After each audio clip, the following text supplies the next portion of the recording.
Capítulo 7. Smith Wigglesworth, o apóstolo da fé. Quando meu amigo disse, ela está morta, ele estava apavorado. Eu nunca havia visto um homem tão assustado em toda a minha vida. O que eu devo fazer? Perguntou ele. Você pode até achar que o que eu fiz em seguida tenha sido algo absurdo, mas corri até a cama e a arranquei de lá, carregando-a nos ombros. Levei-a até a parede e a ergui, firmando o seu corpo contra aquela parede, já que ela estava realmente morta. Olhei firmemente para o seu rosto, e disse, em nome de Jesus, eu repreendo este espírito de morte. Repentinamente, todo o seu corpo começou a tremer, desde o alto da cabeça até a sola do pé, e continuei, em nome de Jesus, eu te ordeno que andes, disse a ela. Tornei a repetir, em nome de Jesus, ande, e ela andou. 1.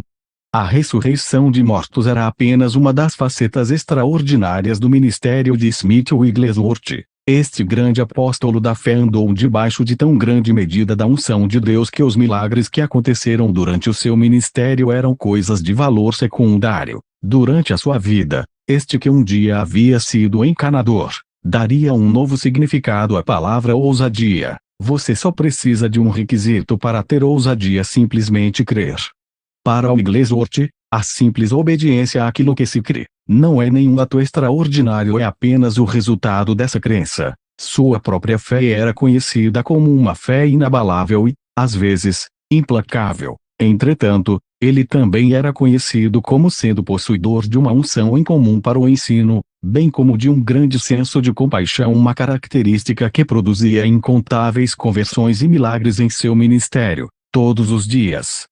O pequeno colhedor de nabos. Smith nasceu no dia 8 de junho de 1859, na pequena vila de Manston, em Yorkshire, na Inglaterra. Seus pais foram John e Martha Wigglesworth. Quando ele nasceu, o ano de 1859 já estava sendo considerado um ano histórico. O terceiro grande despertar estava acontecendo na América já fazia 2 anos. O general William Booth havia se afastado do sistema tradicional de igrejas para fundar o Exército de Salvação, e a igreja do país de Gales estava orando a Deus por um avivamento. 2. Que Smith fosse contado entre os grandes líderes cristãos como Booth na sua época, era algo que nem passava pela mente dos pais de Smith. Contudo, era exatamente isso o que iria acontecer no futuro. O filho deles seria aquele que traria o fogo de Deus de volta ao altar das igrejas que se encontravam com sua chama apagada durante centenas de anos. A família de Smith era bastante pobre. Seu pai trabalhava muitas horas por dia para sustentar sua esposa, uma filha e 3 filhos. Por isso, o garoto começou a trabalhar com a idade de 6 anos, colhendo nabos em uma plantação da região. O trabalho era pesado, e suas pequenas mãos ficavam feridas e inchadas de tanto colher nabos desde a manhã até a noite. Mas isso contribuiu para formar nele uma sólida ética de trabalho, como a de seu pai, uma ética que implicava trabalhar longas horas, arduamente, pelo ganho a ser obtido. Quando Smith completou 7 anos de idade, foi trabalhar com o pai e um amigo da família na fábrica de tecidos de lã da cidade. Desde então, a vida se tornou um pouco mais fácil para a família Wigglesworth, pois seus rendimentos aumentaram e a comida se tornou um pouco mais abundante. O pai de Smith era um grande amante de pássaros. Teve uma época que ele chegou a ter 16 deles em casa. Sua predileção era pelos cantadores. Dessa forma, o garoto desenvolveu o mesmo interesse do pai pela natureza e estava sempre à procura de ninhos. Às vezes ele capturava pássaros cantadores e os vendia no mercado da cidade, para conseguir algum dinheiro para ajudar no sustento de sua família. Qual é a diferença entre nós?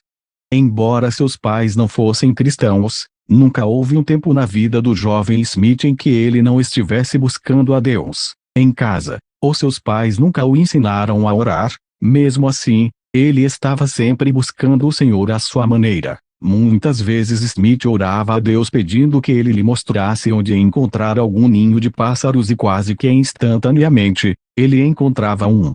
Sua avó era um antigo membro da igreja wesleyana, que acreditava no poder de Deus e sempre fazia questão de que Smith fosse à igreja com ela. E como qualquer garoto da sua idade, Ele se sentava e ficava observando os mais velhos baterem palmas, dançarem na presença do Senhor e cantarem canções que falavam sobre o sangue. Quando ele completou 8 anos de idade, resolveu que já era hora de participar do louvor, juntamente com os irmãos da igreja. Então logo ele começou a participar nos cânticos. Recebeu uma clara compreensão sobre o novo nascimento e passou a entender o que Jesus havia feito por ele por intermédio de sua morte e ressurreição. Mais tarde, Smith escreveu o seguinte sobre aquela experiência: compreende que Deus nos ama tanto que tornou a salvação o mais fácil possível. Tudo o que precisamos é simplesmente crer. 2. E ele nunca teve a menor dúvida com relação à sua salvação. O jovem Wigglesworth imediatamente se tornou um ganhador de almas, e a primeira pessoa que ele ganhou para Cristo foi a sua própria mãe. Quando seu pai via que a experiência cristã havia alcançado a sua casa, começou a levar a família para a igreja episcopal. Nessa época o pai de Smith ainda não era nascido de novo. Gostava do pároco, já que costumavam frequentar o mesmo bar para se divertirem e beberem cerveja juntos. Logo cedo, Smith concordou em participar do córil da igreja, juntamente com seu irmão. Pelo fato de ter tido de trabalhar ainda muito criança, Wigglesworth impedido de frequentar uma escola secular. Tinha quase 10 anos quando fez a sob profissão de fé. Durante aquela cerimônia, quando o pastor estendeu as mãos sobre ele, uma poderosa consciência da presença de Deus, que permaneceria com essa por muitos dias, encheu o seu coração. Entretanto, aquela sua experiência parecia ter acontecido somente com ele, deixando de fora os outros garotos, como o próprio Smith escreveu mais tarde. Depois da cerimônia de profissão de fé, todos os outros garotos continuaram sua vida de brigas e palavrões, e eu ficava me perguntando o que havia de diferente entre eles e eu. 4. Existe algo diferente em você. Quando Smith estava com 13 anos, sua família se mudou de Meston para Bradford, onde ele começou a participar ativamente na igreja metodista Westcliff e sua vida espiritual adquiriu um novo significado e ele ansiava pelo Espírito de Deus. Embora não lesse muito bem, ele nunca saía de casa sem levar o seu novo teatimento no bolso. Mais tarde, os metodistas planejaram uma reunião especial de pregação, e 10 jovens foram escolhidos para participar, inclusive Smith. Com 3 semanas para preparar, o adolescente passou em oração. Quando o dia chegou, ele subiu a tilém, púlpito e pregou durante 15 minutos. Ao terminar a sua pregação, ele não havia a mínima ideia do que havia dito. Tudo de que conseguia se lembrar era da incrível zelo que tomou conta dele ao ouvir os aplausos e os gritos entusiasmados das pessoas. Depois disso, Smith começou a pregar o evangelho a todas as pessoas que encontrava. Entretanto, não conseguia compreender por que tantos pareciam tão desinteressados. Depois, em 1875, o Exército de Salvação iniciou um trabalho em Bradford, e Smith ficou extasiado quando ouviu a novidade. Finalmente ele poderia se juntar a um grupo que compartilhava do seu desejo pelos perdidos. Assim, quando aquele ministério chegou à sua cidade, Smith se uniu ao grupo e logo aprendeu sobre o poder da oração e de jejum.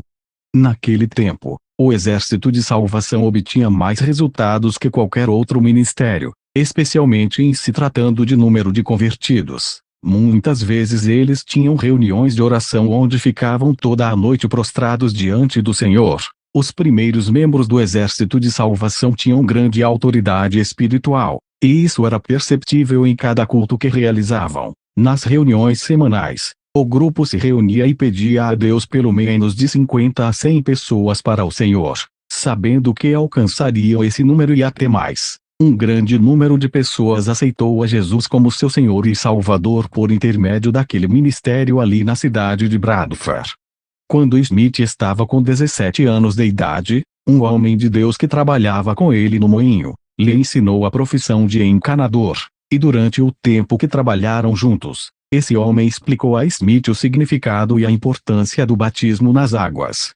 Ansioso por cumprir todos os mandamentos da palavra de Deus, Smith alegremente obedeceu às ordenanças sobre o batismo e procurou ser batizado imediatamente. Durante esse tempo ele também conheceu a mensagem sobre a segunda vinda de Cristo, e cria firmemente que Jesus voltaria na virada daquele século. Por isso, estava determinado a mudar o curso da vida de cada pessoa que cruzasse o seu caminho.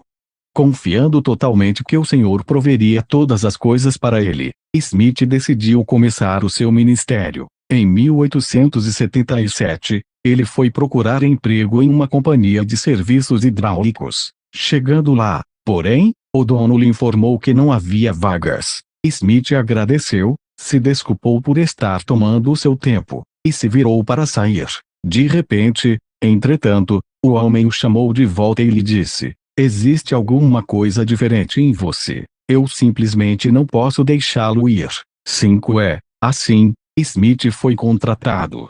Smith fazia um trabalho tão excelente que em pouco tempo não havia mais trabalho para fazer. Ele trabalhava rápido demais. Então ele decidiu se mudar para Liverpool, e usar ali a sua experiência com a hidráulica. Cheio do poder de Deus, ele resolveu começar a trabalhar entre as crianças de rua daquela cidade. Desejoso de ajudá-las, Smith pregou-lhes o Evangelho do Senhor Jesus e centenas delas passaram a vir para o galpão no cais, onde ele ministrava. Maltrapilhos e famintos, meninos e meninas vinham até Smith e ele cuidava de cada um. Embora tivesse um bom rendimento financeiro, Smith nunca gastava o seu dinheiro com ele próprio. Em vez disso, preferia usar todos os seus recursos para vestir e alimentar aquelas crianças. Além do seu ministério com as crianças, Smith e um amigo visitavam hospitais e navios testemunhando de Jesus Cristo para as pessoas ali. Ele dedicava todos os domingos ao jejum e à oração em favor desses trabalhos e nunca via menos do que 50 conversões cada vez que ele pregava. O pessoal do Exército de Salvação sempre o convidava para pregar em seus cultos e enquanto pregava sempre se emocionava muito e chorava diante do público. Embora ele desejasse possuir a eloquência de Charles Spurgeon e de outros grandes pregadores, era o seu quebrantamento que fazia com que centenas de pessoas viessem à frente desejosas de conhecer a Deus. Quem são estas pessoas excêntricas?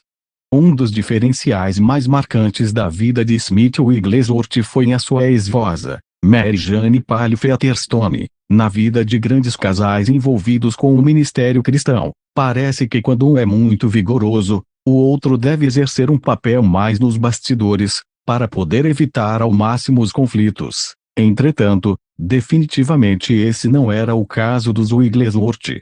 Polly era igualmente forte, se não mais forte ainda que seu marido, em algumas áreas. Contudo, ela nunca se recusou a ocupar o segundo lugar quando era necessário, e Wigglesworth estava de acordo com a sua maneira de agir.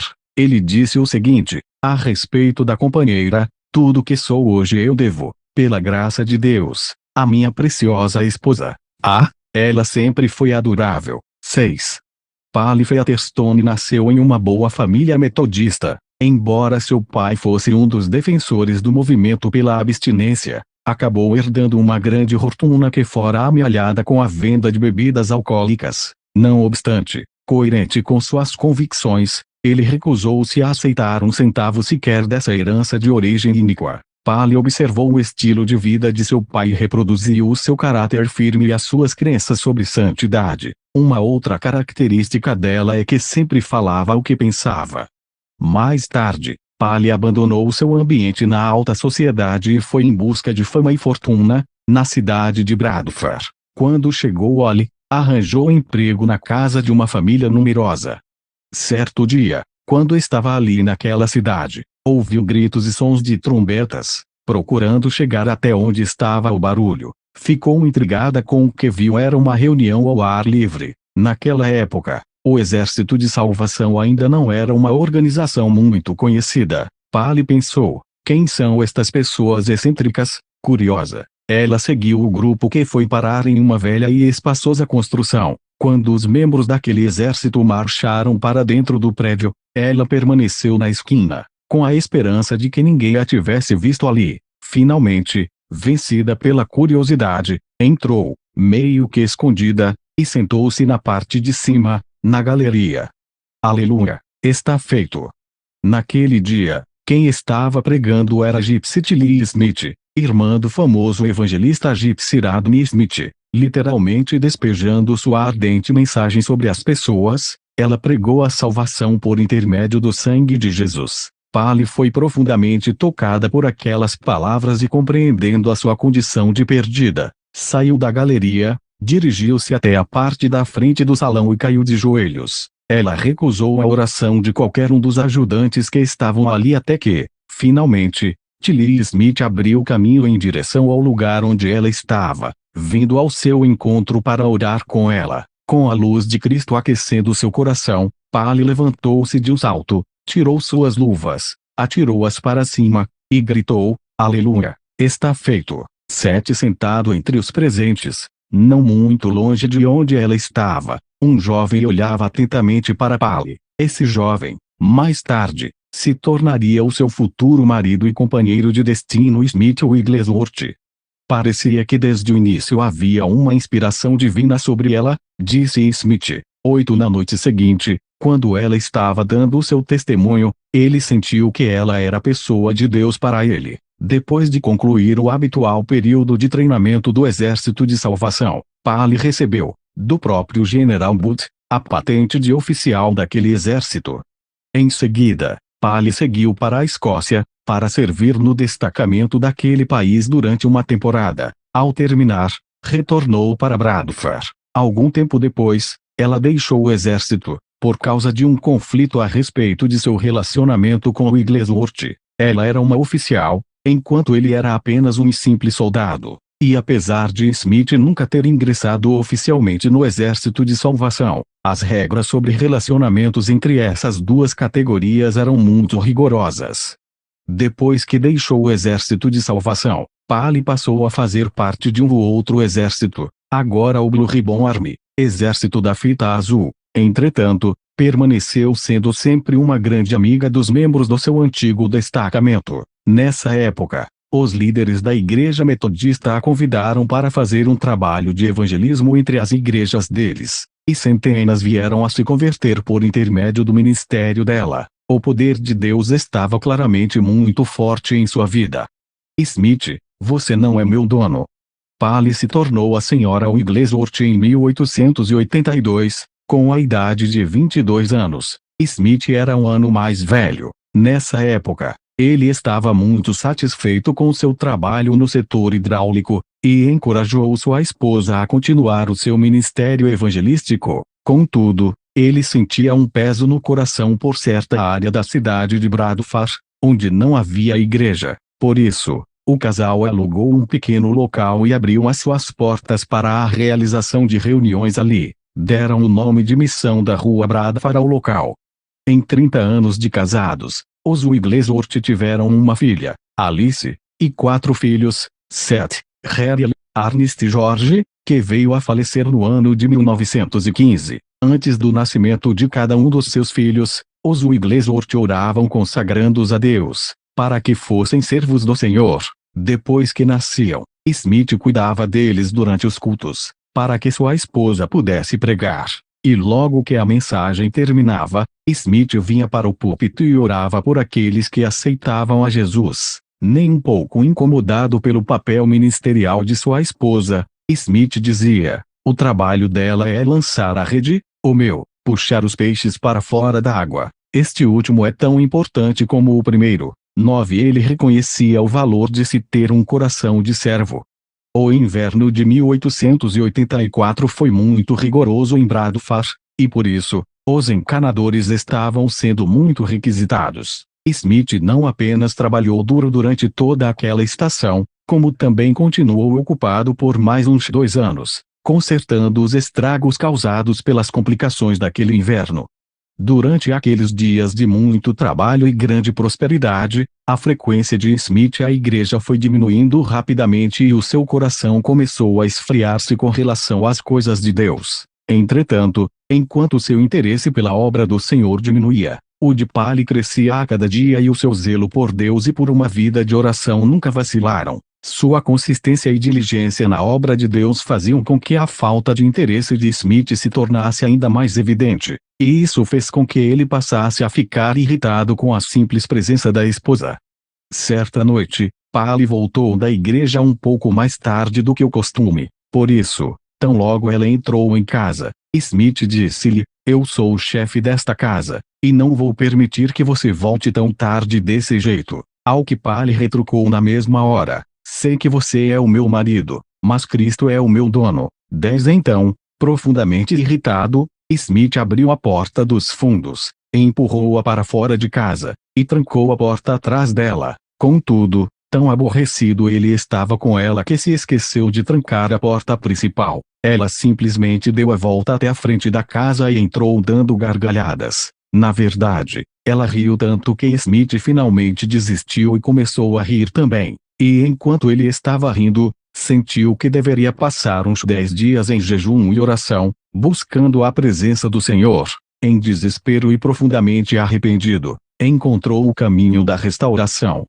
Qual é a sua classificação na escala de Richter? Dizem que a mulher é o termômetro da casa, e acho que isso é a pura verdade. Por exemplo, se a esposa está de mau humor, os outros membros da família também vão acabar tendo uma atitude negativa. Por outro lado, se ela está alegre, independentemente de como o marido se encontre, tudo vai parecer mais feliz. Polly Wigglesworth sempre foi um maravilhoso exemplo de equilíbrio. Entretanto, tenho certeza de que sua alegria e fidelidade foram grandemente testadas durante o tempo de apostasia de seu marido. Ela era uma pregadora muito conhecida, que realizava grandes reuniões evangelísticas por toda a cidade, onde centenas de pessoas se entregavam a Cristo. Enquanto isso, seu esposo ficava em casa, sentado sem fazer nada ou executando qualquer outro serviço de menor importância. Sem dúvida havia muitos comentários sobre a condição espiritual de Smith, enquanto o ministério de Polly era publicamente investigado. Entretanto, ela seguiu com o seu trabalho, sem se deixar abater. Obviamente, sua vitória foi possível por causa de um único fator: a sua firmeza em Jesus Cristo. Na maioria dos casos, quando o marido começa a esfriar na sua vida espiritual, a esposa começa a resmungar e a queixar-se, crendo que assim ela fará com que ele se arrependa e tome uma atitude. Contudo, um coração arrependido é fruto da obra do Espírito Santo na vida da pessoa, e não da reclamação de outros. Durante todo aquele tempo, o fogo do Senhor manteve acesa a chama da alegria dentro do coração de Polly, e por isso, Smith reconheceu seu erro e voltou-se para Jesus. A atitude de sua esposa foi a responsável direta pelo seu arrependimento e, consequentemente, pelo tremendo ministério que tiveram. Este deve ser o supremo alvo do cônjuge: ajudar o companheiro, ou companheira, a cumprir o seu chamado, qualquer que seja ele. Deus conhece o coração do nosso companheiro e o que o levará a desenvolver o ministério que lhe foi proposto. A única coisa que devemos fazer é manter o nosso coração reto diante do Senhor e deixar as outras pessoas com Deus e com o Espírito Santo. Dessa maneira, nunca iremos fracassar. A primeira cura. Por volta do final dos anos de 1890, Smith viajou para Leeds com o propósito de comprar material para o seu negócio na área da hidráulica. Enquanto ele estava naquela cidade, foi a uma igreja onde estavam sendo realizados cultos de cura divina. Smith entrou, sentou e ficou observando maravilhosas curas acontecerem. Tudo isso o tocou profundamente, e ao chegar em Bradford, começou a procurar as pessoas que se encontravam enfermas e a pagar as suas despesas para que fossem às reuniões de cura realizadas em Leeds. Entretanto, não disse uma única palavra sobre isso para a sua esposa. Afinal de contas, ele temia que a reação dela fosse a mesma de alguns críticos daquela época, que costumavam rotular cura divina como sendo fanatismo. Porém, quando ela finalmente descobriu a verdade, ouviu atentamente descrever como eram as reuniões e, precisando ela mesma de ser curada, o acompanhou em sua próxima viagem até Leeds. Chegando lá, ela recebeu a oração da cura e foi restaurada imediatamente. E daquele dia em diante, os Wigglesworth se apaixonaram pelas verdades a respeito de cura divina. Como resultado, A igreja que eles cuidavam em Bradford começou a crescer e tiveram de procurar outro lugar para as suas reuniões. Encontraram um local bastante espaçoso, na Rua Bowland, e denominaram aquele novo trabalho de missão da Rua Bowland. Na parede que ficava atrás do púlpito, mandaram fazer a pintura de um grande pergaminho, onde pediram que fosse escrita a seguinte frase: Eu sou o Senhor que te sara. Es 15.26. A primeira experiência pessoal de Smith com cura divina aconteceu no início dos anos de 1900. Desde a sua infância, ele sofria com um problema de hemorroidas, que o incomodava muito. Certo dia, um ministro do evangelho que estava visitando a família, orou por Smith e declarou em fé, que ele seria curado dessa enfermidade. Até então, todos os dias Smith tinha de fazer banhos de assento, com sais medicinais. Entretanto, convencido de que era a vontade de Deus curá-lo, parou com esse procedimento. Não demorou muito, ele descobriu que estava completamente curado, e nunca mais sofreu com aquele problema.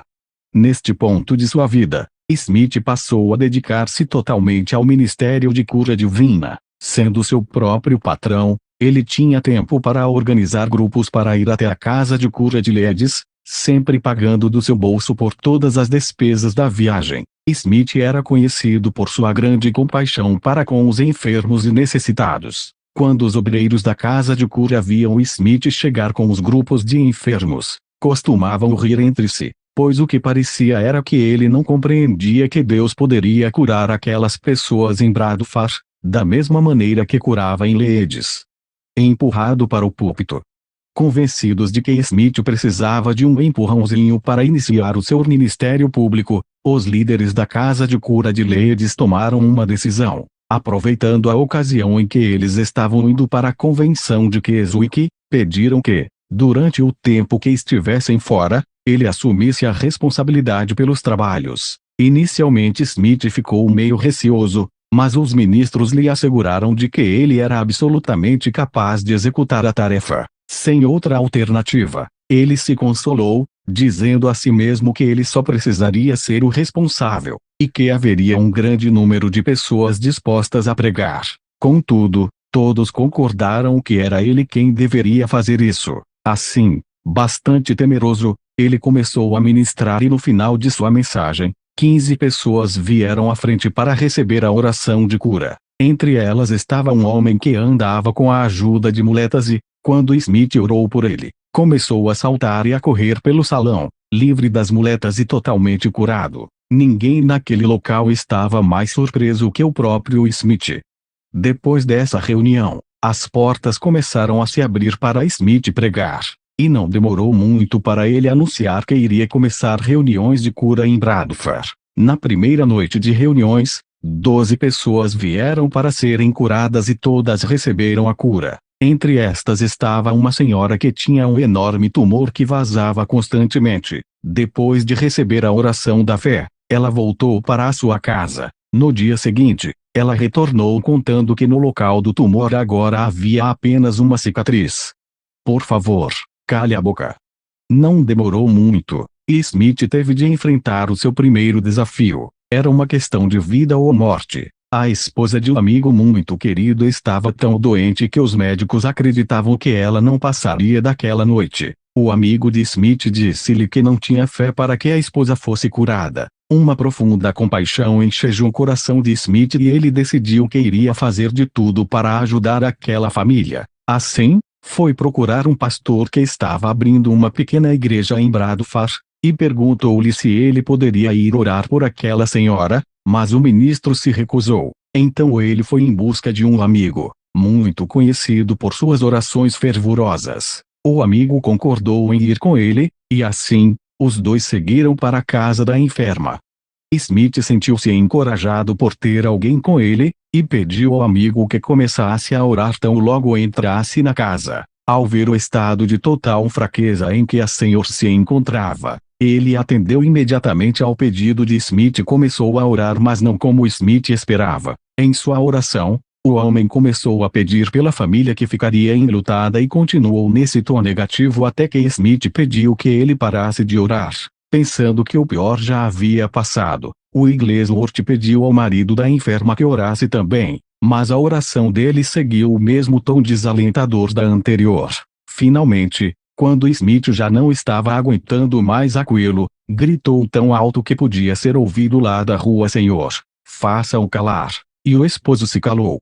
Então Smith pegou um vidro de óleo que sempre trazia em seu bolso, e derramou todo o seu conteúdo sobre o corpo da mulher, orando em nome de Jesus. Depois, em pé na cabeceira da cama, ele teve a sua primeira visão. Ele disse: repentinamente o Senhor Jesus apareceu, e mantive os meus olhos fixos nele, e ele me deu um daqueles sorrisos bondosos. Eu nunca me esquecerei daquela visão, a visão daquele sorriso terno e doce. Alguns momentos depois que a visão desapareceu, a mulher sentou-se na cama, cheia de nova vida. Ela teve muitos filhos, e viveu mais tempo que o próprio marido. Diabo, sai em nome de Jesus. A fome de Smith pela palavra de Deus era tão grande que ele nunca permitiu nenhum tipo de publicação em sua casa, secular ou cristã, que não fosse a Bíblia. Ele cria que tudo o que precisava saber estava nas Escrituras. Ele disse o seguinte sobre a sua esposa: assim que ela viu quanto eu era ignorante, começou a me ensinar a ler e a escrever. Infelizmente ela nunca conseguiu me ensinar ortografia. 12. A próxima experiência de Smith envolvendo uma situação de vida ou morte aconteceu em sua própria vida. Certo dia, ele foi acometido de uma terrível dor e teve de ficar acamado, tendo previamente combinado com sua esposa de que nenhum medicamento entraria em sua casa. Deixou a questão de sua cura nas mãos de Deus. A família orou durante a noite toda por algum tipo de alívio, mas nada aconteceu. Com o passar do tempo, ele só piorou e, finalmente, disse para a esposa: está me parecendo que minha hora chegou. Para o seu próprio bem e proteção, é melhor você chamar o doutor. Profundamente triste, Paley mandou chamar o médico crendo que a vida de seu marido havia chegado ao fim. Quando o médico chegou, balançou a cabeça em sinal de desânimo. Ele disse à família que era apendicite e que, pelo estado de Smith, suas condições já deviam estar se agravando nos últimos 6 meses. Ele continuou dizendo que os órgãos de Wigglesworth estavam tão afetados que não havia mais nenhuma esperança, nem mesmo a cirurgia. Quando o médico estava indo embora, uma idosa senhora e um jovem senhor entraram no quarto de Smith. Essa senhora cria na oração da fé e que toda a enfermidade provinha do diabo. Enquanto ela orava, o jovem senhor aproximou-se da cama de Smith, impôs suas mãos sobre ele, e clamou: diabo, sai em nome de Jesus. E para surpresa de Smith, o diabo saiu, e a dor desapareceu completamente. Por uma questão de segurança, o casal tornou a orar por Smith e, em seguida, ele se levantou, vestiu-se, desceu as escadas, e disse à esposa: eu estou curado. Tem algum trabalho para fazer? Quando Paley ouviu contar o que havia acontecido, e ainda totalmente surpresa, entregou-lhe os pedidos de serviço. Imediatamente ele saiu para fazer os reparos que precisavam ser feitos e nunca mais foi incomodado pela apendicite. 13. Eles estão recebendo demônios. Em 1907, a vida de Smith Wigglesworth chegou novamente a um ponto decisivo. Ele ouviu que um grupo de pessoas em Sunderland haviam sido batizadas com o Espírito Santo e falado em línguas, e decidiu verificar esses acontecimentos pessoalmente. Até aquele dia, Smith cria que já havia sido batizado com o Espírito Santo. Tanto ele como a sua esposa compartilhavam da crença popular de que a pessoa recebia o batismo com o Espírito Santo no mesmo dia em que se convertia ao Senhor. Então, Smith lembrou-se de uma situação que o levou a arrepender-se de seus pecados e a fazer um jejum de 10 dias, ocasião em que encontrara novamente o caminho para Deus. De fato, naquela época, ele havia experimentado uma mudança definitiva em sua vida, e em meio a muito choro e intensa oração, ele se consagrara ao Senhor para ser totalmente santificado. Quando o período de jejum havia terminado, ele estava livre do seu gênio difícil e da sua melancolia de tal maneira que alguns até comentavam que gostariam de ter o mesmo espírito que Smith tinha. Por causa de tudo isso, Smith cria sinceramente que já era batizado com o Espírito Santo ou santificado. Em correspondência trocada com amigos em Sunderland, sobre o dom de línguas. Eles o aconselharam a ficar longe desse tipo de coisa, dizendo que aquelas pessoas estavam recebendo demônios. Entretanto, quando ele chegou ali e orou com esses amigos sobre o assunto, eles lhe disseram: obedeça às suas próprias convicções. 14. Quando Smith assistiu às reuniões em Sunderland, dirigidas por Vicar Alexander Bodin, ele ficou muito desapontado. Afinal de contas, parecia que havia muito mais mover de Deus em Bradford do que ali. Os cultos naquele lugar pareciam secos e sem as manifestações do poder de Deus. Por causa de sua frustração, ele ficava o tempo todo interrompendo as reuniões, dizendo: eu vim de Bradford porque quero esta experiência de falar em línguas da mesma maneira que houve no dia de Pentecoste. Entretanto, não compreendo por que as nossas reuniões de lá parecem cheias de fogo, e as de vocês, não. 15. Em seu desespero, Smith interrompeu as reuniões tantas vezes que foi convidado a se retirar do local. Um banho de poder e glória. Buscando a Deus de todo o seu coração, com o propósito de ter a experiência com o batismo com o Espírito Santo, Smith foi até o prédio do Exército de Salvação para orar. Ali, por 3 vezes ele foi jogado ao chão pelo poder de Deus. Os salvacionistas o advertiram contra esta questão de falar em línguas, mas Smith estava determinado a conhecer a Deus nessa área. Durante 4 dias ele buscou ao Senhor, esperando poder falar em línguas. Contudo, nada aconteceu. Finalmente, já com o espírito desanimado, sentiu que era hora de voltar para casa, em Bradford. Entretanto, antes de partir, ele foi até a casa pastoral para despedir-se da esposa do pastor, a senhora Bodin. Ele disse a ela que precisava voltar para casa e que, infelizmente, não havia falado em línguas. Então ela lhe disse: não é das línguas que você precisa, mas, sim, do batismo.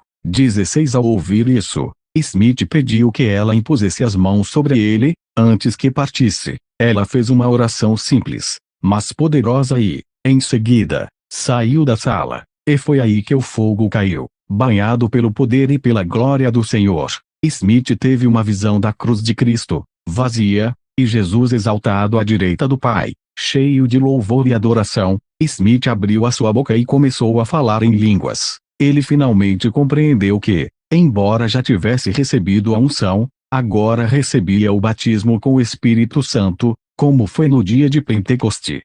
Assim, em vez de voltar para casa, Smith foi direto para a igreja onde o R.E.V. Bodin estava realizando um culto e, interrompendo, pediu a palavra por alguns minutos. Quando ele terminou o seu sermão, 50 pessoas haviam sido gloriosamente batizadas com o Espírito Santo e estavam falando em línguas. O jornal local, chamado Sunderland Daily Echo, o Eco Diário de Sunderland, deu destaque sobre a reunião, fornecendo detalhada menção à experiência de Smith, incluindo falar em línguas e as curas. Ele telegrafou para casa contando à sua família a grande novidade.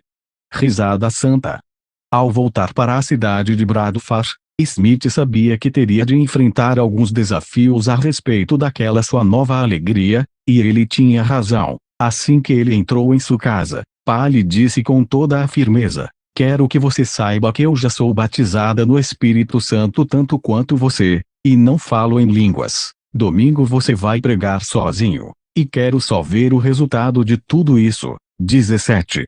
Ela manteve a sua palavra e, quando chegou o domingo, foi para a igreja e sentou-se no último banco de trás. Quando Smith subiu ao púlpito, o Senhor lhe deu uma mensagem em Isaías 61:1 a 3. Ele pregou com grande poder e confiança. Durante todo o culto, Pali ficou se remexendo no banco, repetindo para si mesma: aquele não é o meu Smith, Senhor.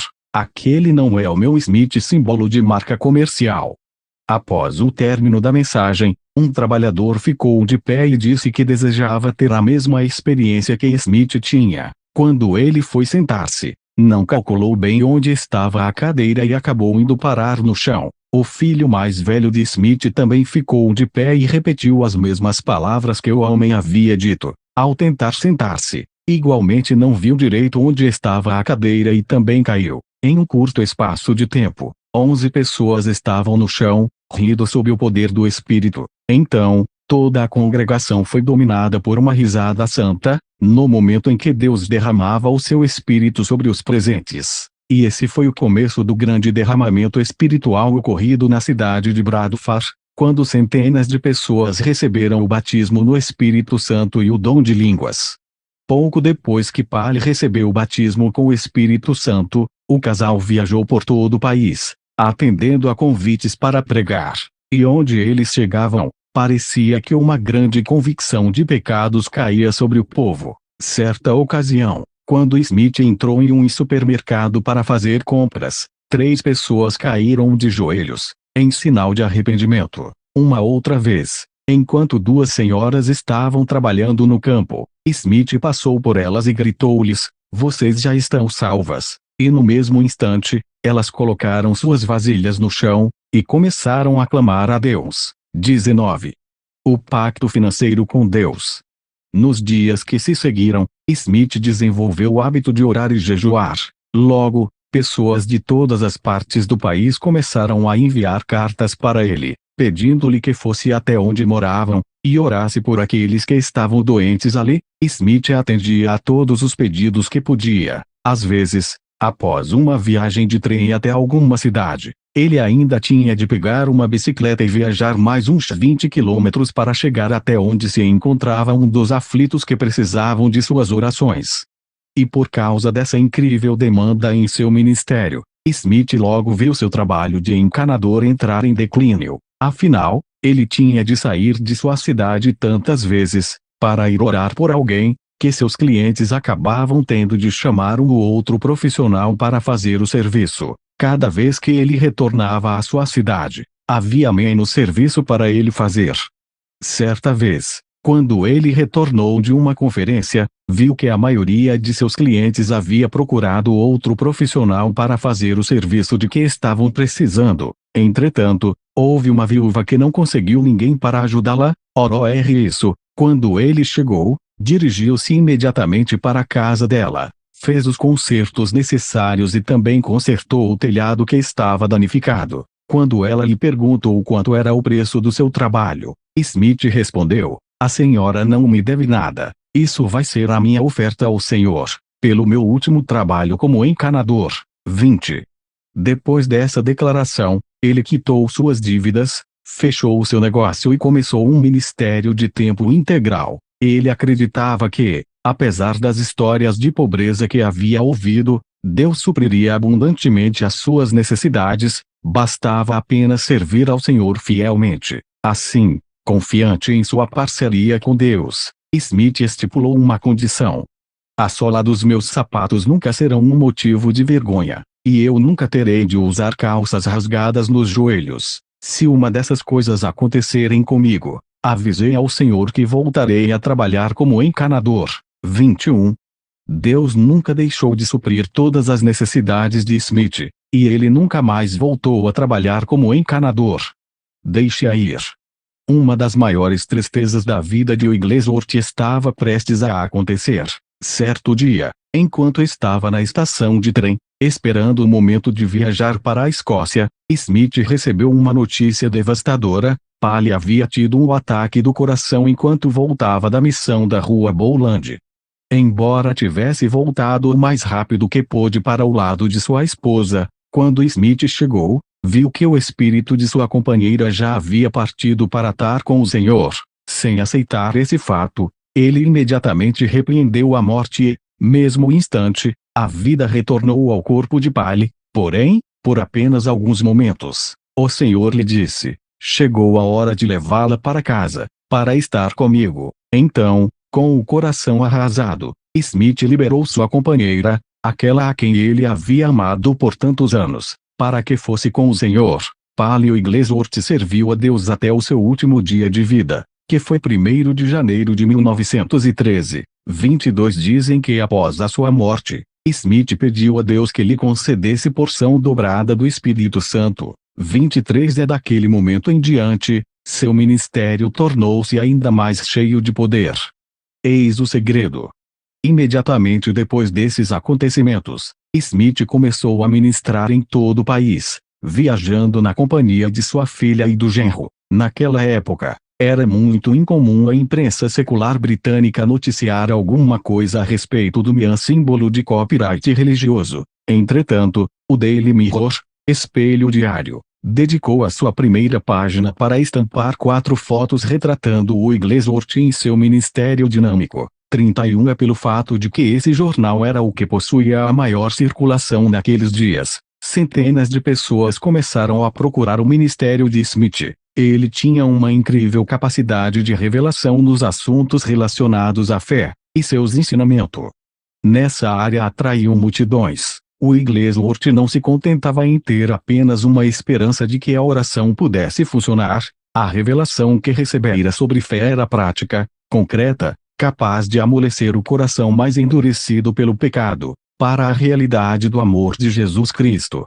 Smith tinha uma teoria muito simples a respeito de fé: simplesmente crer. Ele não aceitava a ideia de que Deus tinha filhos favoritos, e um dos seus primeiros exemplos desse princípio veio do Novo Testamento, onde João é mencionado como sendo aquele a quem ele, Jesus, amava. Segundo o Wigglesworth, o fato de o discípulo ter reclinado a sua cabeça sobre o peito de Jesus não fazia dele um favorito. João 13.25. O que chamava a atenção para a pessoa de João era o seu relacionamento com Cristo e a sua dependência dele. Smith sempre dizia: existe algo muito especial em crer em Deus. Isso faz com que ele passe pelo meio de 1 milhão de pessoas simplesmente para chegar até você e ungir sua vida. 25. Muitos livros já foram escritos na tentativa de desvendar o segredo da unção de Wigglesworth. Contudo, a resposta é muito simples. Sua grande fé veio por meio de seu relacionamento com Jesus Cristo. Era desse relacionamento que Smith conseguia a resposta para cada situação que ele tinha de enfrentar. Deus não tem favoritos, ele simplesmente opera por intermédio daqueles que creem nele. Eu nunca estou atrasado.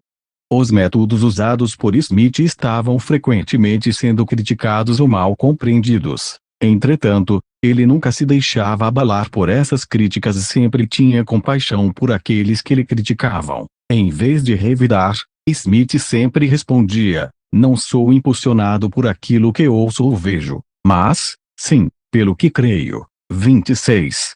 Nessa ocasião, o Espírito Santo começou a ensinar a Smith os vários passos na caminhada da fé, e a primeira lição que ele aprendeu foi que a fé pode ser criada nas outras pessoas.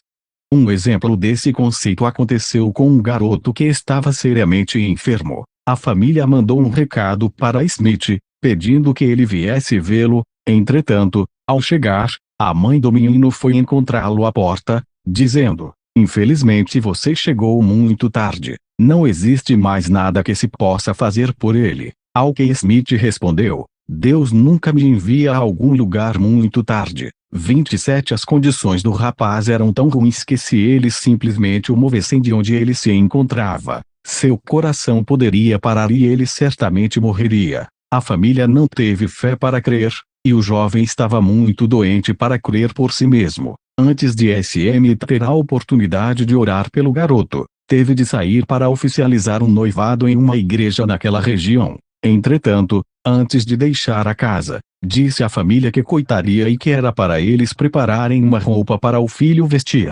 pois o Senhor ria levantá-lo daquela cama. Porém, quando Smith voltou, a família não havia feito o que ele pedira. Quando viram a sua grande fé, ficaram envergonhados e imediatamente arrumaram as roupas para o garoto. Então Smith disse-lhes para colocar apenas um par de meias nele. Em seguida, fechou a porta do quarto e disse ao garoto sem vida que algo diferente de tudo que ele já havia experimentado estava para acontecer. Quando eu colocar as minhas mãos sobre você, a glória do Senhor vai encher este lugar de tal maneira que eu não vou conseguir ficar de pé. Provavelmente eu vou cair prostrado aqui no chão. 28. No exato momento em que Smith tocou o corpo do garoto, o poder de Deus encheu o quarto de maneira tão forte que o Wigglesworth simplesmente caiu. E, de repente, o garoto começou a gritar: isto é para a sua glória, Senhor.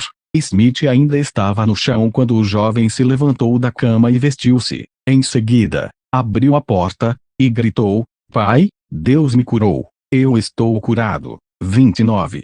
A glória do Senhor estava sobre aquela casa de uma maneira tão intensa que os pais do garoto também caíram prostrados. A irmã dele, que havia saído pouco tempo atrás de um manicômio, teve a sua mente instantaneamente restaurada, e a vila inteira onde eles moravam foi visitada pelo mover de Deus. Como resultado, um grande avivamento veio sobre toda aquela cidade. Naquele dia miraculoso, Smith aprendeu como transferir a fé por intermédio da imposição de mãos. Seu ministério nunca mais seria o mesmo, pois ele havia conhecido um novo degrau na escalada da fé. A fé podia ser criada e transferida para uma outra pessoa. Corre, mulher, corre. À medida que Smith foi crescendo em sua caminhada de fé, o Senhor lhe mostrou outro princípio: a fé deve ser colocada em ação.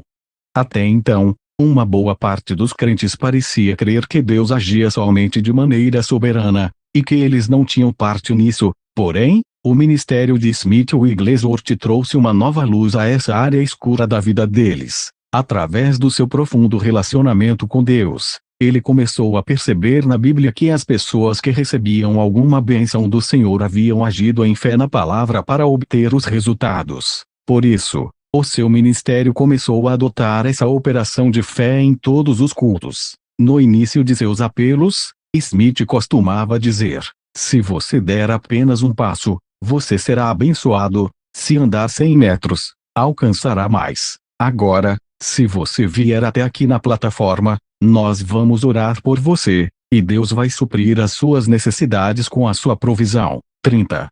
Essa era a verdade central por trás de seu ministério de cura. Com relação à fé, muitas pessoas, porém, diziam que era uma verdade insensível. A maneira de Smith Wigglesworth agir era o resultado de uma grande compaixão pelos necessitados e de uma inabalável fé em Deus. Um cristão deve agir de acordo com aquilo que crê, para receber a manifestação do Senhor. Por isso, às vezes Smith tinha de iniciar a ação de fé em alguns. Ele costumava chamar esse tipo de ministério de cura a varejo, pois a sua fé contribuía grandemente para a tomada de decisão de cada um daqueles irmãos. Um exemplo disso aconteceu durante uma reunião no Arizona, quando uma jovem senhora atendeu ao seu apelo de cura divina. Ela estava muito doente, com tuberculose. Enquanto ela começou a andar pelo corredor em sua direção, ele lhe disse: agora eu vou orar por você e, depois, você vai correr em volta desse lugar. Ele orou, e então gritou: corre, mulher, corre. Ao que ela respondeu: correr como? Se eu mal posso ficar de pé. Não me contradiga, gritou Smith. Faça o que eu mando. Ela continuou relutante. Por isso, Smith pulou do púlpito, agarrou-a pela mão, e começou a correr com ela. A senhora se agarrou a ele até que alcançaram velocidade. Em seguida, correu sozinha em volta do salão, sem o menor esforço. 3. Havia naquela mesma reunião uma outra senhora, que tinha as pernas travadas e por causa de muitas dores no nervo ciático. Smith disse a ela: corre. Ela também estava tão relutante que Smith teve de puxá-la, literalmente. Então ele correu em volta do salão com ela agarrada a ele. Finalmente, o poder de Deus veio ao encontro daquela atitude de fé e ela foi completamente curada. Ela veio a pé para o restante das reuniões, e se recusou a pegar o bonde. Tão feliz estava de ter recuperado o completo uso de suas pernas. Algo está passando por todo o meu corpo. Às vezes em seu ministério Smith usava uma outra abordagem para agir em fé. Ele lia uma passagem das Escrituras e, em seguida, agia conforme sentisse em seu coração. Frequentemente ele também promovia suntuosos banquetes para os mendigos e os deficientes físicos, e os membros da missão da Rua Bowland serviam farta comida. Durante os banquetes, ele providenciava para que alguns dessem os seus testemunhos de cura divina, como uma maneira de entreter os seus convidados e, assim, levava aqueles necessitados às lágrimas.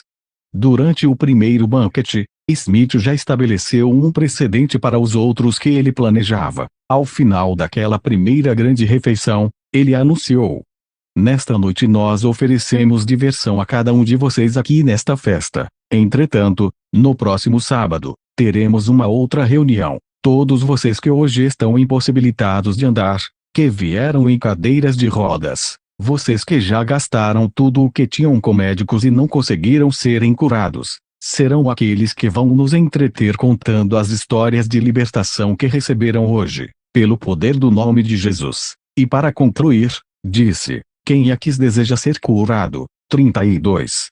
É claro que todos quiseram. Uma senhora que havia vindo em cadeira de rodas voltou para casa andando. Uma outra, que sofria de epilepsia há 18 anos, foi curada instantaneamente, e em 2 semanas já estava trabalhando. Houve também um menino que vivia preso a um aparelho ortopédico metálico que, na hora em que o poder de Deus o tocou, foi imediatamente curado. Papai, papai, papai, exclamou ele, estou sentindo algo passando por todo o meu corpo. 33.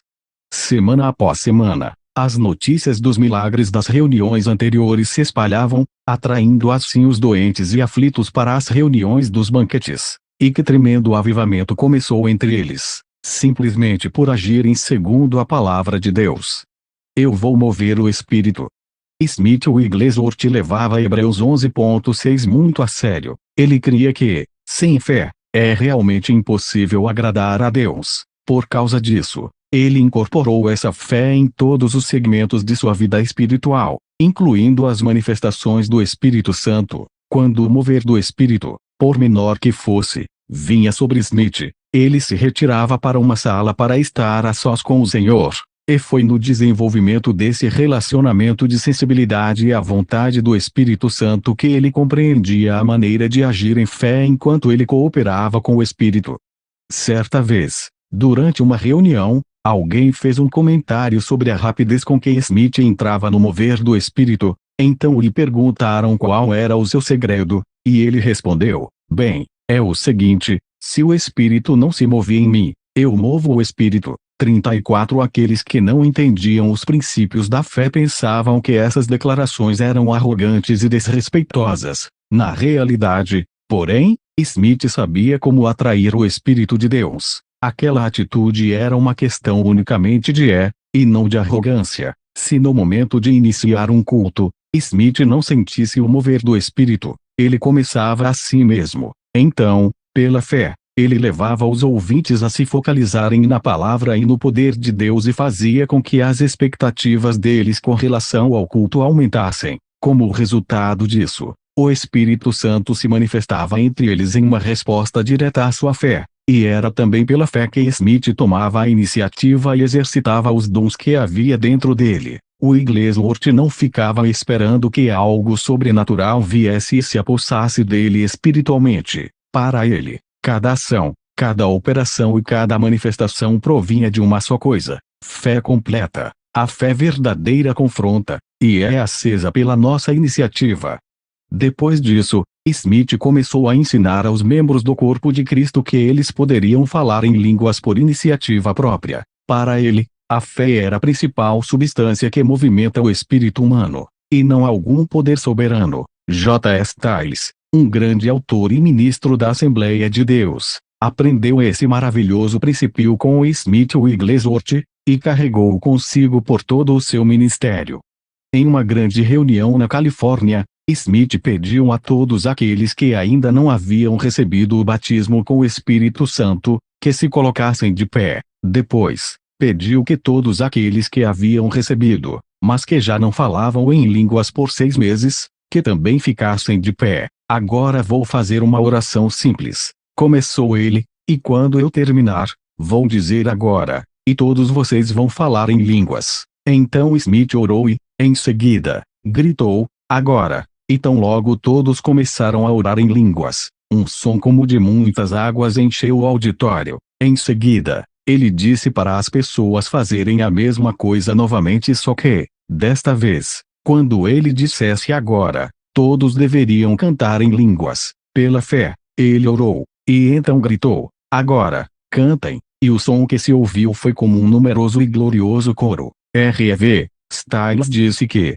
naquele dia, aprendeu que o Espírito opera pela fé, e pouco depois dessa revelação ele começou o seu ministério internacional. 35. Outro segredo. Smith Wigglesworth era um homem grandemente movido pela compaixão. Quando recebia pedidos de oração de todas as partes do mundo, clamava a Deus e chorou pelas pessoas que enviavam estes pedidos. Muitas vezes, enquanto ele está ministrando aos aflitos, lágrimas banhavam o seu rosto. Ele também era muito véu com os idosos e com as crianças. Se durante os seus cultos o calor se torce muito forte, ele sentia uma grande compaixão pelos bebês e pelos idosos, e vá por eles primeiro. Demonstrando as verdades de Atos 19.11 e 12, centenas e mais centenas de PSS foram curadas pelas orações que Smith fazia sobre lenços, enviados àqueles ele não conseguia visitar. Um amigo íntimo seu falou sobre a sinceridade e a paixão que ele demonstrava, dizendo: quando chegava a hora de abrir as cartas, todos tínhamos de parar qualquer coisa que estivéssemos fazendo e nos colos debaixo do fardo daqueles que escreviam. Não havia nada de desleixado ou pitado em seus métodos. Todos na casa tinham de se unir em oração e impor as mãos sobre os lenços que seriam enviados àqueles que estavam sofrendo. Livamos com aqueles lenços como se seus donos estivessem ali presentes. 36. Escorrasse o diabo. Ciente de que a fonte de todos os milagres de Cristo provinha de sua compaixão, Th se tornou positivamente agressivo em desfazer as obras do diabo. Seu único alvo era levar a cura a todos os oprimidos e ensinar ao corpo de Cristo a lidar, implacavelmente, com o diabo. Certo dia, enquanto esperava pelo ônibus, ele observou a maneira com que uma senhora tentava fazer o seu cão voltar para casa. Entretanto, mesmo após várias tentativas dóceis, o cachorro permanecia impassível. Quando ela viu que o ônibus estava chegando, bateu o pé no chão e gritou: "Vá para casa depressa!" E o cachorro saiu correndo com o rabo entre as pernas. E exatamente assim que você tem de lidar com o diabo, disse Smith, alto o suficiente para que todos ouvissem. 37. Smith não tinha a menor paciência com demônios, principalmente quando eles tentavam atrapalhar as suas reuniões. Certa ocasião, ele estava realizando um culto e não estava sentindo liberdade para pregar. Então, começou a gritar. Contudo, nada aconteceu, tirou o paletó, mas tudo continuou igual. Então Smith perguntou a Deus o que estava acontecendo, e o Senhor lhe mostrou uma fileira de pessoas sentada em um dos bancos da igreja, todas de mãos dadas. Imediatamente ele percebeu que eram espíritas, e que estavam ali com o propósito de impedi-lo de realizar aquela reunião. Então, quando ele começou a pregar, desceu do púlpito e caminhou em direção ao lugar onde elas estavam sentadas. Depois, segurou no banco e ordenou ao diabo que saísse dali imediatamente. O grupo caiu ao chão, depois aquelas pessoas se levantaram, e acotovelando-se uma a outra saíram apressadas do prédio. Todas as vezes que Smith Wigglesworth ia expulsar demônios, estava sempre absolutamente seguro e confiante na fé que tinha no Senhor Jesus. Ele sabia que as orações não precisavam ser longas. Afinal, se a oração era feita em fé, com certeza a resposta viria. Autoridade internacional. O Ministério Internacional de Smith começou em 1914, em 1920, estava a pleno vapor.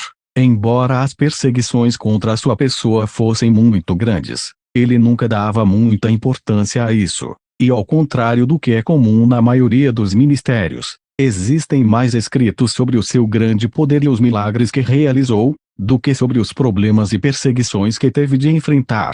Talvez isso seja devido à sua grande fé. Smith se livrava das críticas tão rápido quanto do pó que ficava no seu paletó, ele nunca se descuidava dessa área.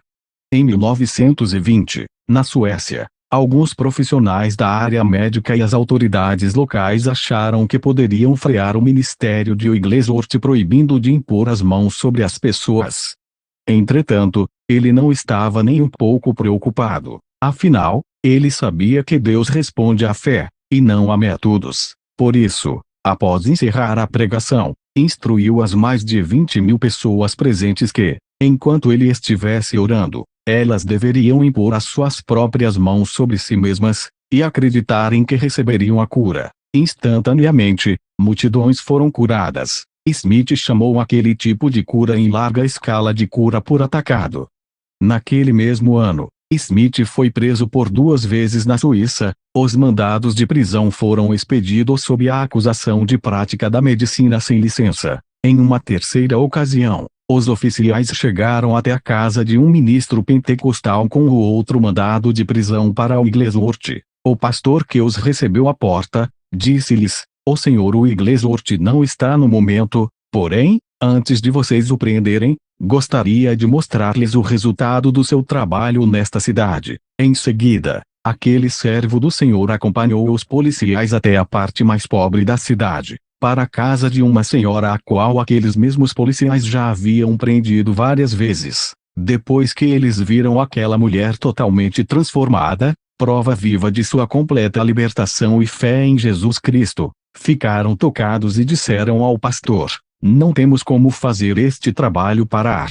Uma outra pessoa terá de prender esse homem." Uma outra pessoa o fez. Depois de preso, um oficial veio ter com o Smith. No meio da noite lhe disse: "Eu não vejo nada errado em você. Pode ir embora." O Wigglesworth, porém, respondeu: "Não, só vou embora sob uma condição: que todos os oficiais que estão aqui fiquem de joelhos e aceitem que eu ore por eles." 38. Pentecoste. Por volta de 1921, o ministério de Smith estava no seu apogeu. Convites para ministrar internacionalmente chegavam em grande quantidade em sua casa, chamando para embarcar na mais longa viagem itinerante de toda a sua vida. Embora ele já fosse muito conhecido na Europa e América, parecia que ninguém havia dado importância à sua chegada a Colombo, Ceilão, Sri Lanka. Entretanto, dentro de poucos dias, multidões enchiam o local de reuniões na tentativa de encontrar um lugar para sentar. Muitos tiveram de ficar do lado de fora. Quando as reuniões terminavam, Smith ia passando entre as centenas de pessoas, tocando-as e crendo em Deus, juntamente com elas, para que ele atendesse às suas orações. Algumas informações sobre aquelas reuniões de Smith noticiaram que um grande número de pessoas foram curadas, tão logo sua sombra passou sobre elas. 39. Em 1922, Smith fez uma viagem para a Austrália e Nova Zelândia. Algumas pessoas acreditam que as reuniões dele ali foram as responsáveis pelo surgimento das igrejas pentecostais nesses dois locais. Apesar de ter ficado apenas alguns meses ali, milhares foram salvos, curados, cheios do Espírito Santo e receberam o dom de línguas. A Austrália e a Nova Zelândia experimentaram o maior avivamento espiritual de todos os tempos. Você pode abençoar o porco.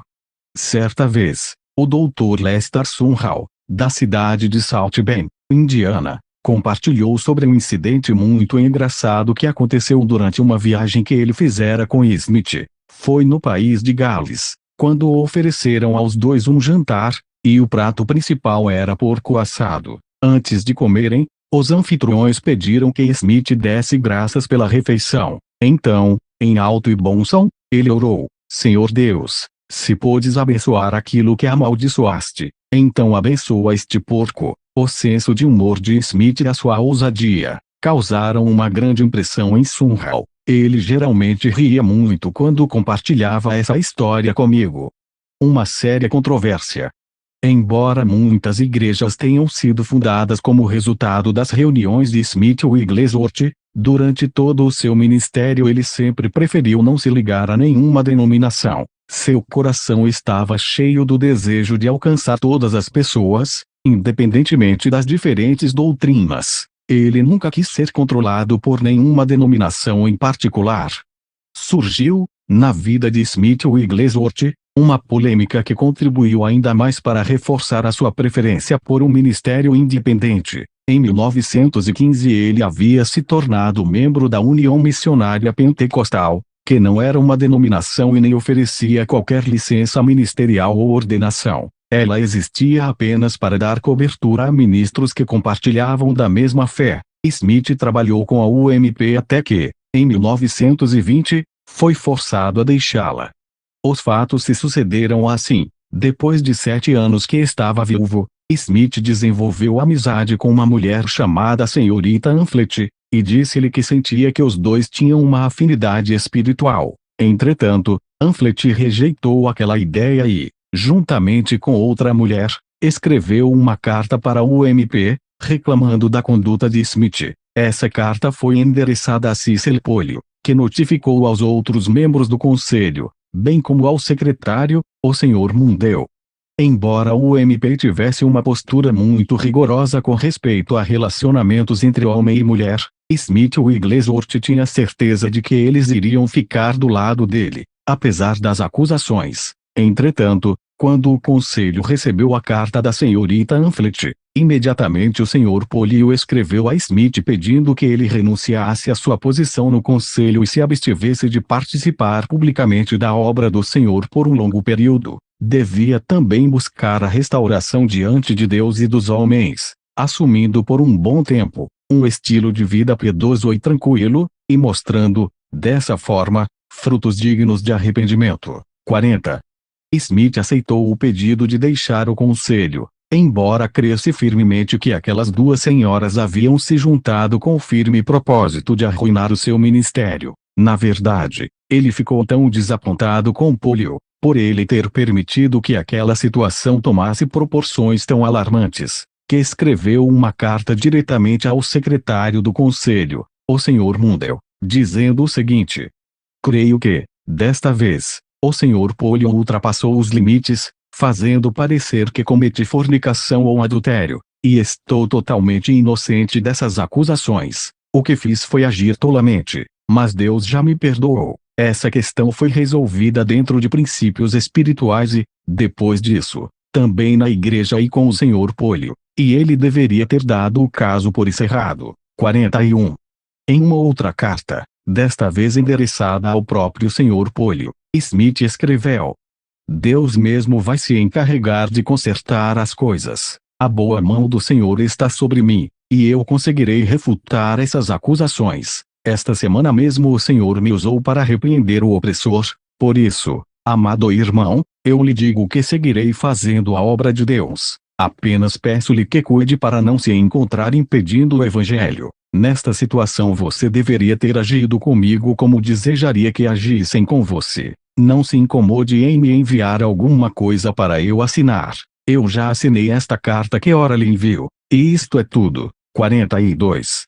Desse dia em diante, Smith Wigglesworth estava continuamente viajando, atendendo a convites para ministrar por todo o mundo, e para se proteger de mais alguma falsa acusação dessa natureza, ele sempre viajava na companhia de sua filha, Alice. Aquela polêmica que resultou na renúncia de Smith nunca fez com que E com acento agudo diminuísse o seu ritmo de trabalho. Na verdade, parece até que fez com que ele trabalhasse ainda mais. Isso que geralmente acontece quando alguém sai de debaixo do denominacionalismo. Sei que a UMP não era uma denominação, mas esses tipos de governos regidos por comitês às vezes podem desenvolver um controle até quando começam com a intenção certa. Mesmo que o controle possa ser quase imperceptível, ainda assim afeta o bom andamento da obra. Foi bem melhor para Smith desenvolver o seu ministério por conta própria. Ele não precisou da reputação e nem do suporte da e afinal de contas, ele tinha o poder de Deus. Melhor estar preparado.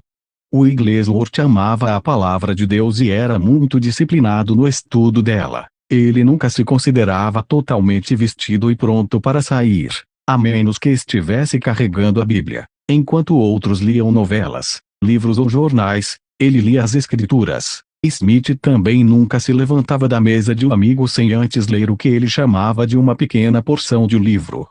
A enfermidade teve de ceder.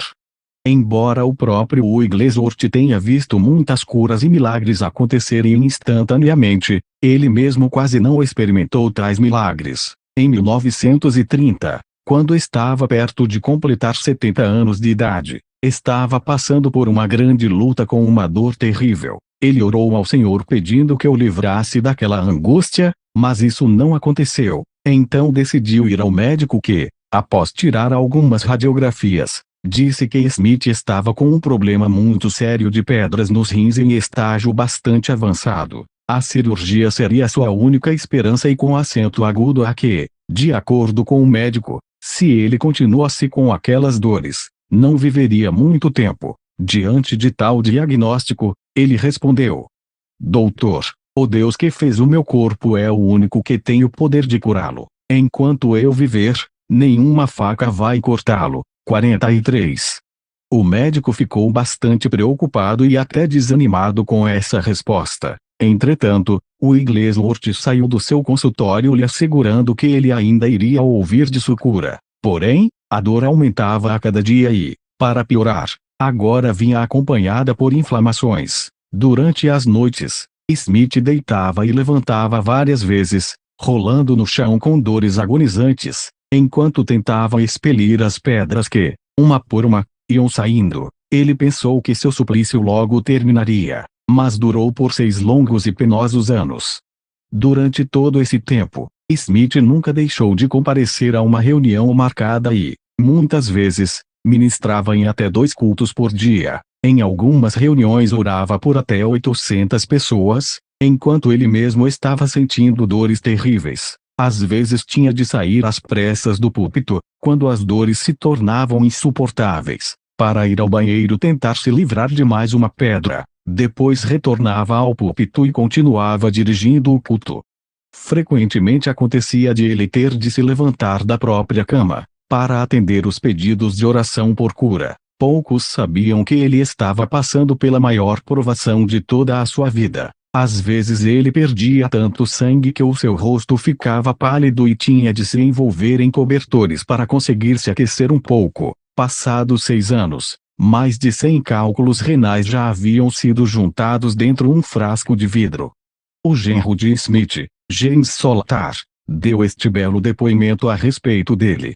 Tendo morado com o Sr. Smith e chegado mesmo a compartilhar do mesra de quarto com ele, fato que aconteceu com certa frequência naqueles anos, ficava-os maravilhados de ver o zelo intenso, presente em sua pregação inflamada e seu ministério cheio de compaixão pelos enfermos. Ele não apenas suportava as suas agonias, mas fazia com que essas mesmas dores servissem ao propósito de Deus, e a gloriava nelas. 44.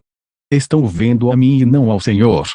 Depois de 2 anos de batalha com o seu problema de rins, Smith não desistia. Pelo contrário, em 1932 ele pediu a Deus que lhe concedesse mais 15 anos de vida para continuar servindo a Deus. Atendeu ao seu pedido e, durante aquele tempo, Wigglesworth visitou a maior parte da Europa, África do Sul, Estados Unidos e Canadá. Sua maior alegria era ver a palavra de Deus sendo confirmada através de sinais e maravilhas que o Senhor operava como resultado da fé das pessoas. Seu alvo principal era que as pessoas vissem a Jesus naqueles milagres, e não a pessoa de Smith Wigglesworth. Em seu último mês de vida, ele se entristeceu muito e fez o seguinte comentário: hoje encontrei em minha correspondência um convite para pregar na Austrália, outro na Índia e no Ceilão, e ainda um terceiro para a América. As pessoas estão vendo a mim.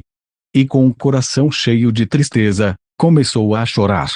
Pobre Wigglesworth, que decadência pensar que as pessoas estão olhando para mim. Deus jamais permitirá que outro receba a sua glória, ele vai me tirar de cena. 45. E ele não estava mais ali, pois Deus o tomou.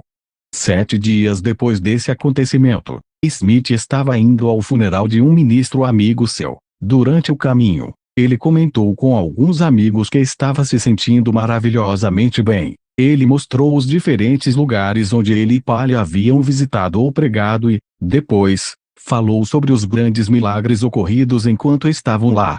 Ao chegar à igreja, seu genro James abriu a porta e o ajudou a entrar na casa pastoral, onde havia uma lareira aquecendo o ambiente. Ao entrar, encontrou o pai de uma garota pela qual ele havia orado 4 dias atrás. A família já havia aceitado que a garota iria mesmo morrer, mas Smith tinha uma grande fé na cura dela. Quando ele viu o homem, perguntou: bem, e aí, como ela está? 46. Ele esperava ouvir que a garota estava completamente curada. Entretanto, o que Kyle ouviu foi uma resposta meio relutante: ela está um pouco melhor, um pouquinho mais aliviada. Suas dores não têm sido tão fortes durante os últimos dias. Bastante desapontado com aquela resposta, Smith deixou escapar um profundo suspiro, cheio de compaixão. Depois, inclinou a cabeça e, sem nem mais uma palavra e nem sentindo qualquer dor, partiu para o lar celeste, ao encontro do Senhor. Smith Wigglesworth faleceu no dia 12 de março de 1947. Fé mais compaixão igual a milagres. Anos atrás, enquanto orava por algumas pessoas, um homem veio até mim, com lágrimas escorrendo pela face. Ele me contou do poder que havia experimentado umas reuniões de avivamento voz of healing, voz de cura. O poder que ele havia sentido durante aquelas reuniões haviam trazido libertação a ele. Depois, disse algo que jamais me esquecerei: enquanto eu viver, será que não existe ninguém que ande no poder de Deus como eles andavam naqueles tempos? Será que não existe ninguém que possa trazer libertação à minha vida? Será que existe pelo menos uma pessoa como aquelas, nos dias de hoje? E eu pergunto, será que não existe mais aquele poder, debaixo do qual Smith Wigglesworth andou? Será que aquele poder morreu com ele? E claro que não. O mesmo poder sob o qual Wigglesworth operou está aqui à nossa disposição hoje. Não precisamos de mais poder. A única coisa que precisamos é usar a nossa fé e a nossa compaixão para que aquele poder opere. Wigglesworth agia na fé mais audaciosa que eu jamais vira, desde o livro de Atos. Porém, aquela fé era incendiada pela compaixão. Smith se apropriava da palavra de Deus e era impulsionado pela compaixão pelas pessoas, e essa combinação produz milagres. O desafio agora está sobre a nossa geração. Deus deu uma ordem para que homens e mulheres invadam as cidades e as nações com o poder do alto. Você vai atender ao chamado de Deus. Vai ter a coragem de crer simplesmente. O seu coração está tão cheio de compaixão pelas multidões, que você vai dar um passo de fé, crendo que o Senhor cumprirá a sua palavra. Faça a sua parte para que se possa dizer de nossa geração, os quais, por meio da fé, subjugaram reinos, praticaram a justiça, obtiveram promessas, fecharam bocas de leões, extinguiram a violência do fogo, escaparam ao fio da espada, da fraqueza tiraram força, fizeram-se poderosos em guerra, puseram em fuga exércitos de estrangeiros. HB 11.33, 34. Coloque em ação o dom que existe em você e invada a sua casa, o seu bairro e a sua nação com o poder de Deus. Que a vontade de Deus seja feita aqui na terra através de nós. Capítulo 7. Smith Wigglesworth